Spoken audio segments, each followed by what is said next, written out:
Hello guys, in this video I will show you a design technique, a workflow I've been enjoying recently. So guys, one thing I really like in terms of design is designs that combine roundness and smoothness with angularity. And so the design I've been enjoying recently is this crab walker from the Avatar movies. And it encapsulates a lot about what I like about mechanical design, where you have angular parts and then kind of smooth parts, all kind of flowing together. And so like right here, for example, a lot of angularity and a lot of smoothness here as well. So it's almost like smoothness, angularity, all kind of mixed together here. You know, parts like this here. And so, you know, here another example, very smooth here, then transitions into sharpness here. And so a workflow that I like to use for that is this workflow right here. Well, I have a tessellate modifier and turbo smooth. So in the previous video, I showed you how you can use tessellate to make things more sharp. So for example, if I've got this and I go ahead and let's say tessellate that, I can go ahead and move, connect the vertices, move that. I can go ahead and symmetry that. I can go ahead and apply it a poly and then tessellate so I can separate it. The reason why I do that, guys, is because if I were not to do this, then when I would be, so let me just make this 0, make this 2, and then turbo smooth. The reason why I put an poly there is because if it was not there, and I selected something here, only that part would be tessellated, right? Like that. But if you separate symmetry with tessellate, no matter what you select, you're essentially canceling 3S Max's stack behavior. So no matter what you select or don't select, it's all going to be tessellated here. Right, so this is one workflow when you have like 2 iterations. And this is great, guys, when you want more angular things. Alright. Now, I should say beforehand that this is very similar to my workflow with the data channel, where you apply a data channel, you apply auto edge crease weights. There's a few differences here. One difference is that you have to have more subdivision levels here with this workflow. So for example, if you have open subdiv here, with 1 iteration you get this, 2, still looking kind of strange here, so you need at least 1 or 2 of turbo smooth. At least 1.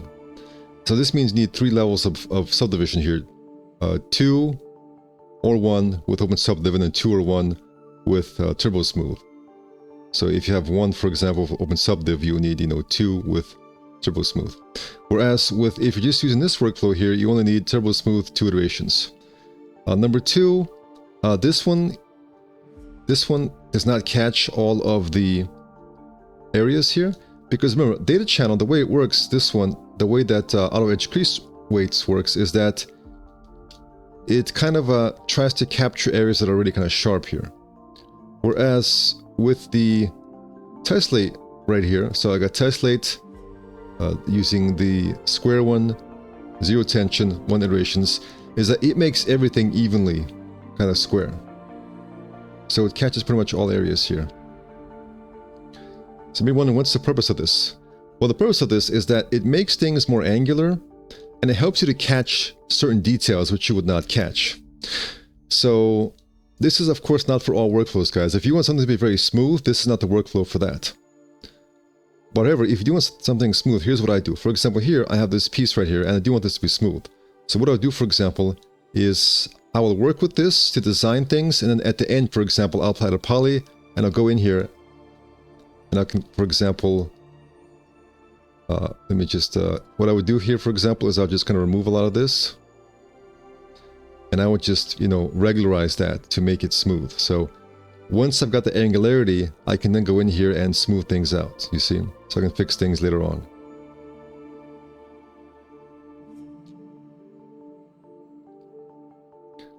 And what's cool is I can even mix and match. I can have like a more angular part with a more smooth part, circular part here. That's how it fixed that problem, guys, if I needed some parts to be round. But essentially what this allows me to do, guys, is this allows me to catch some details. So for example, without tessellate, everything is very smooth.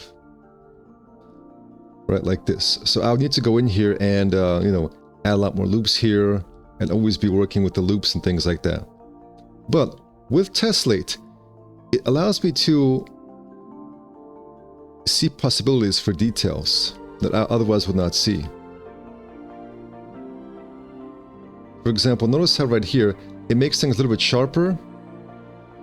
And that lets me know, okay, I can do something here, you know. I can kind of work with that, you know, and continue to work with that.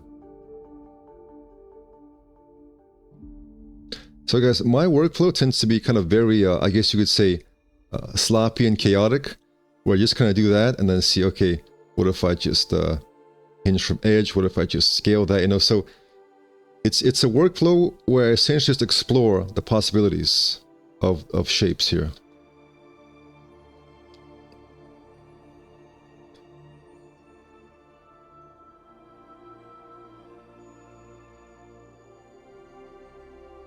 And so, when I use tessellate, you can see it helps you to define certain areas here that I otherwise would not see. Like, you know, without tessellate, you see how it's smooth over here. Well, tessellate, it adds a little bit of angularity there, and that kind of helps me to guide my eye and say, okay, what if I do make that more angular? Let's say here, for example, without tessellate, it's like that, very smooth. With tessellate, there's a slight angle there, and that lets me know, okay, there's a possibility for something interesting happening here. You know, now I can define that angle there and continue to work with it and continue to modulate it by making it, for example, more smooth by sliding this apart. So you can see how I can go between sharpness and smoothness very easily with this kind of workflow.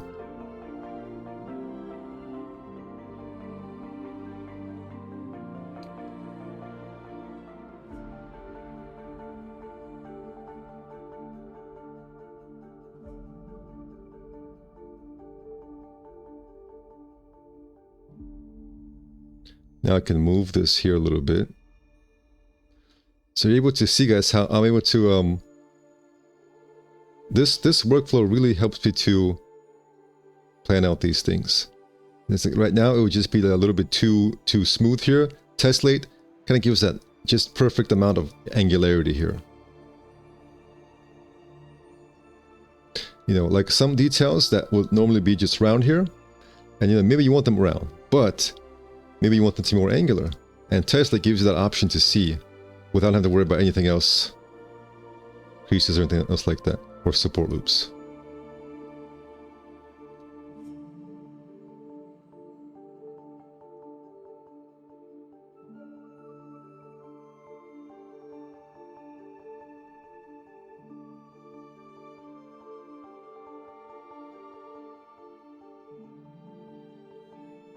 So of course, guys, this does not fit with all modeling styles or all kind of intentions.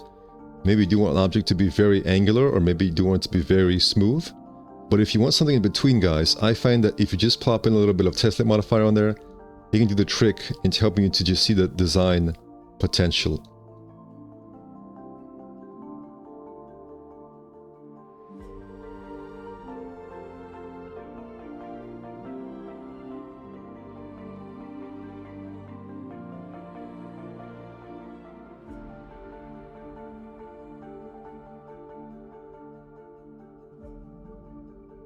You can see how I'm just kind of exploring what can be done with the various parts of this mesh here. You know, not every experiment is a winner. Sometimes you get something that doesn't look quite appealing, so you just kind of keep working with it until you do get something that is more pleasing. Like here, for example, I don't quite like that. I think it looked much better when it was previously looking like that. But it's always, you know, it's always interesting just to go down a road of design and see what's possible.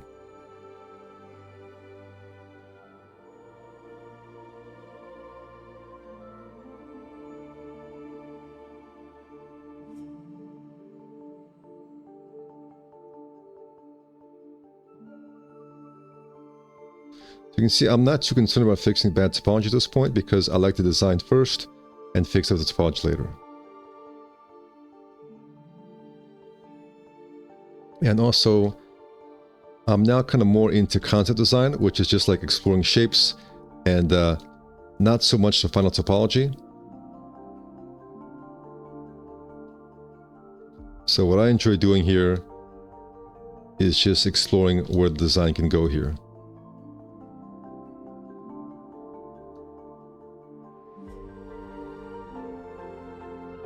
You know, how to transition between these shapes and how to make things look pleasing.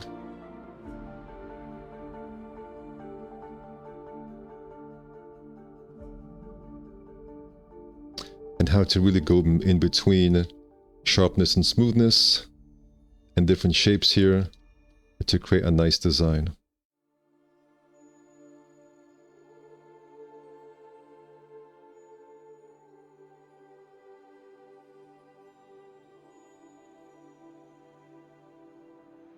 As with all things in life, you never want to consider yourself good at what you do.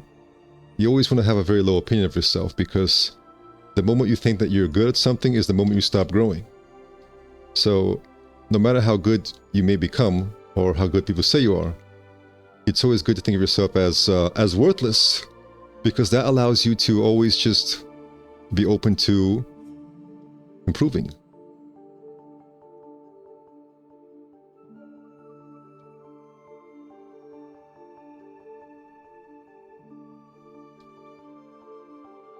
So as you guys can see, sometimes you don't have to model super fast. Sometimes it's just gradual changes here, vertex by vertex, that can open up possibilities for interesting designs. I mean, look at how, guys, the design just kind of grows. You know, you move a single polygon and it's like the design is just kind of unfolding right before your eyes.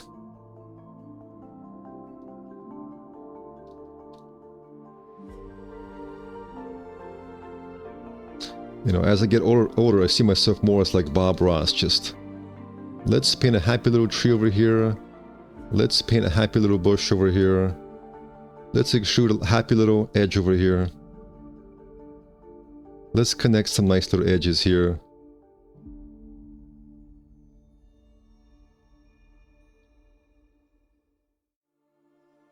Alright, here it's like way too sharp here. So let's modulate it. Edge constraints, modulate it. I really find myself really enjoying inserting vents everywhere. I think maybe I go a little bit too overboard with like all sorts of vents, but what can I say? It's just it's nice to insert a nice little vent over here.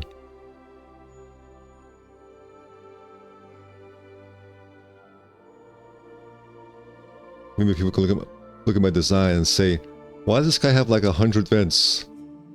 It's not practical, but I say I like having vents.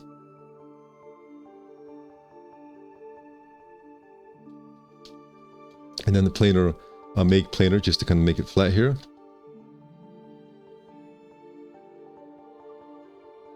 Alright, so there we go. So this is once again without tessellate, looking a little bit too smooth, you know, no definition. One layer of tessellate, boom. Like really makes things pop, guys. So this is the kind of design I enjoy, guys. Going between sharpness to smoothness. So this is the kind of design that I've been leading into, guys, and I hope that this technique will help you to create interesting designs as well. Thank you guys for watching, and take care.